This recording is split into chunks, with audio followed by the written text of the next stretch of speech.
Millionaire sees struggling mom put back baby milk, then he follows her. The fluorescent lights of the grocery store hummed overhead, casting a sterile glow over the aisles. It was 7:48 p.m. on a rainy Thursday, the kind of night most people hurried home from, eager to escape the chill and the drizzle. But for 24-year-old Maya Carter, this was her third stop of the day and her last hope. Clutching a worn canvas tote bag in one hand and the handle of her double stroller in the other, Maya weaved carefully through the aisles. Her 3-year-old daughter, Lily, sat quietly in the front seat, clutching a stuffed bunny with one ear chewed off. In the back, 5-month-old Noah slept soundly, wrapped in a thin fleece blanket, his tiny chest rising and falling with each breath. Maya's eyes darted nervously to the price tags as she moved. She had exactly $37.82 left on her EBT card, and a list that included diapers, formula, bread, peanut butter, and baby wipes. She'd already skipped meat, fruit, and anything non-essential. Her own dinner, a granola bar from the glove compartment. She reached the baby aisle and paused in front of the formula section. Her heart sank. The brand Noah needed, hypoallergenic, gentle on his sensitive stomach, was $32.99. She stared at it like it was a cruel joke. She picked it up, put it down, picked it up again, checked her phone, no new deposits, no miracle texts, just a reminder from her landlord, rent due Monday, no extensions. Her throat tightened. She glanced at Noah, peaceful in his sleep, unaware that his mother was seconds away from breaking. She placed the formula back on the shelf, not gently, not calmly, but with a quiet, defeated thud. She turned away quickly, blinking back tears, and pushed the stroller toward the checkout with only bread, peanut butter, and the cheapest diapers she could find. What she didn't know, someone had seen her. Ethan Whitmore, 42, stood frozen near the cereal aisle, a basket dangling from his hand. He'd been picking up a few things before his driver arrived: organic oat milk, artisanal dark chocolate, gluten-free crackers, the usual luxuries he barely thought twice about. But he'd seen her. He'd seen the way her shoulders hunched as she put the formula back, the way her fingers trembled, the way she kept glancing at her sleeping baby like she was apologizing to him in silence. Ethan wasn't a sentimental man, self-made millionaire, CEO of Whitmore Tech, Forbes 40 under 40, 5 years running. He'd built his empire from a garage, coding through sleepless nights, fueled by ramen and ambition. He knew struggle, but that was a lifetime ago. This hit different. He watched Maya check out, counting her change like it was gold. He saw her whisper something to Lily, "We'll make it, sweetie," as she hoisted the stroller over the lip of the automatic door and stepped into the rain. Without thinking, Ethan abandoned his basket. He followed her. The rain had turned from drizzle to downpour. Maya didn't have an umbrella. She pulled her thin jacket over Noah's carrier, shielding him as best she could, while Lily squealed and jumped in puddles, blissfully unaware. Ethan trailed a respectful distance behind, his driver idling curbside with the Bentley's headlights cutting through the gloom. He could have called out, could have offered a ride, but something told him this wasn't about charity. Not yet. He needed to understand. Maya turned down a side street, then another, until she reached a tired-looking apartment complex.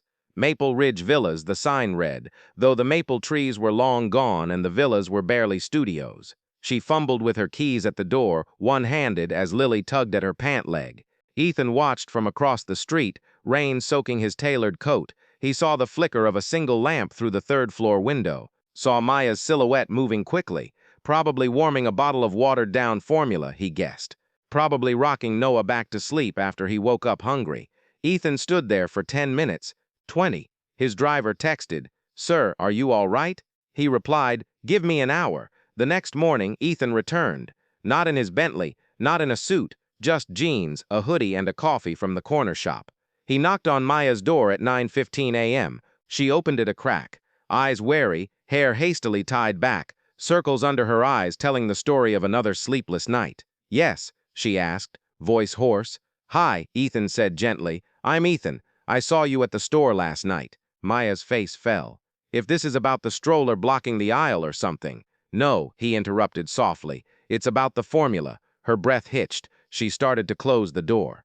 "I'm not here to shame you," he said quickly. "I'm here to help." She paused, studied his face, looked past him. No camera crew, no social media stunt. Just a man, with tired eyes that somehow mirrored her own.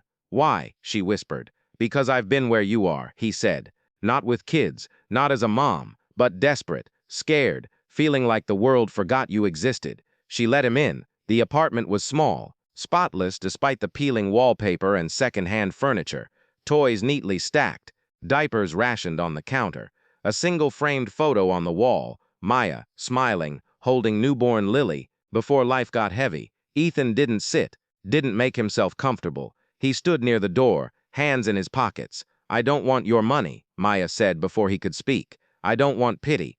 He pulled out his phone, dialed his assistant. "Cancel my 10 a.m. call HR.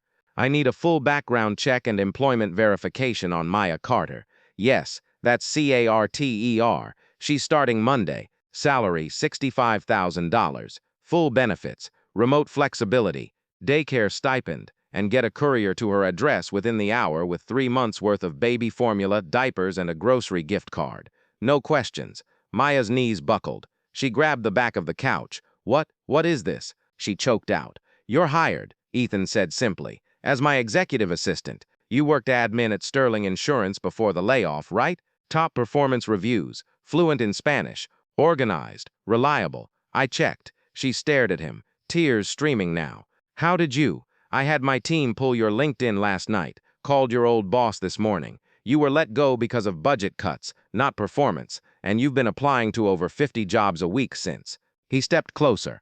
"I don't give handouts, Maya. I invest in people. And you're worth investing in." The courier arrived within 45 minutes. Not just formula, not just diapers, a full cart, organic baby food, fresh fruit, whole milk, chicken, rice, snacks for Lily, new bottles, a baby monitor, even a soft fleece sleep sack for Noah, and underneath it all, an envelope. Inside, a contract, a key card to Whitmore Tech's downtown office, a note: "Start Monday. Work from home until you're ready. Your kids are welcome in the office. We have a playroom. HR will call to set up your benefits, including subsidized daycare. Don't thank me. Just show up. You're a suit and the genitades when I place van room." Maya sobbed into her hands. Lily, confused, patted her back and said, "It's okay, Mama. The nice man brought milk." Monday came. Maya walked into Whitmore Tech with Noah strapped to her chest in a carrier, Lily holding her hand, wearing a new dress Ethan's assistant had quietly delivered Saturday morning. For the little executive in training, the note had read. The office buzzed. Glass walls, city views, free snacks, a lactation room with a door that locked. Ethan met her at reception. "You made it," he smiled. "I almost didn't," she admitted. "I kept thinking this is too good to be true." He nodded. "It's not. It's just overdue." 6 months later, Maya wasn't just managing Ethan's calendar. She was streamlining company-wide operations, leading remote team initiatives, speaking at HR panels about working parenthood. Ethan promoted her to Director of Operations. 1 year later, VP of People and Culture. Her salary, $140,000, full benefits, stock options. She moved out of Maple Ridge Villas into a 2-bedroom with a backyard. Lily started preschool. Noah began solids, the good stuff, not the watered-down kind. And every Friday, without fail, Ethan stopped by her office, not to check her work, to drop off a new children's book for Lily, to ask how Noah's naps were going, to remind her, "You're not just surviving anymore, you're thriving." One evening as Maya locked up her new office, yes, she had her own office now, Ethan found her staring out the window at the city lights. "You okay?" She turned, smiling through tears. "I was just thinking, that night at the store, if you hadn't followed me." "I didn't follow you because I'm a millionaire," he said quietly. "I followed you because I saw myself in you. Not the money, the fight, the love, the refusal to give up, even when the world gives you every reason to." He handed her a small wrapped box. Inside, a silver key. "To what?" she asked. "To your future," he said. "I bought the building next door. We're turning it into affordable housing for single working parents, daycare on the ground floor, after-school programs, career coaching. You're going to run it." Maya covered her mouth. "Ethan, I can't." "You can," he said firmly. "And you will, because no mother should ever have to put back baby milk again." 3 years later, the Carter House opened its doors. 20 apartments, full scholarships for childcare, job placement services, mental health support. At the ribbon-cutting ceremony, Maya stood beside Ethan, Lily and Noah at her side, both healthy, both beaming. Reporters asked Ethan why he did it. He looked at Maya, strong, radiant, commanding the room like the leader she'd always been, and said simply, "Because kindness doesn't cost anything, but it can save everything." Maya Carter is now the CEO of Carter House Nonprofit Network, overseeing 14 locations nationwide. Ethan Whitmore, he stepped down as CEO of Whitmore Tech last year. Now he's her biggest donor and her closest friend. Lily, now 8, wants to be a pediatrician. Noah, 5, still loves milk, the expensive kind. And every year on the anniversary of that rainy night at the grocery store, Maya returns to that same aisle. She picks up a can of formula. She pays for it. Then she hands it to the next struggling mom she sees, because she never forgets, and neither should we. If this story moved you, please like, share, and subscribe. You never know whose life you might change with a single act of kindness.